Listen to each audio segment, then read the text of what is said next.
Hi, this is Ralph Rays with your Club Solutions Leadership Accelerator tip of the week. So when we work with teams, we usually use the foundation of the 5 dysfunctions pyramid as our starting point, right? So we want to know where the team is. We use this as our assessment point. The important part is to start with trust, right? We talk about that quite a bit. And then we do exercises with the team to build trust. Well, I came across this article in Harvard Business Review, and it was actually printed back in 2020 in the magazine, but I think they reposted it online because what it did is it did a great job of taking this element of trust and blowing it up and giving it definition. That's why I was excited to share that with you today. So if we take this base of the pyramid trust element and acknowledge that until we establish that trust with our team, that it's going to be really difficult to work our way up. So it's worth it to really spend the time to figure out how we do that. And I thought they did a great job.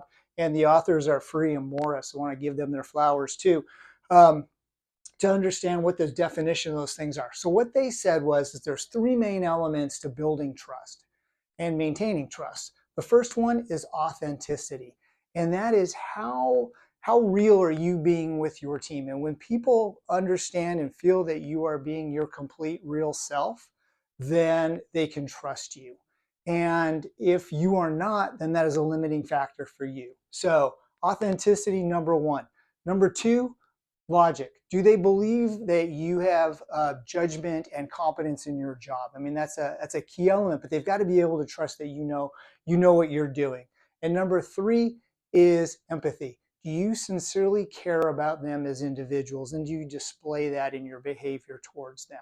So if you could work on these 3 things, authenticity, logic, and empathy, and think about where you are in your skill set with those things. In the article, they talk about wobble and maybe where you don't excel quite as much in one or the others, and you have the opportunity to improve. But with some self-examination, you could probably figure out some nice spots that you can work on, or ask some people for feedback within your team, that type of thing.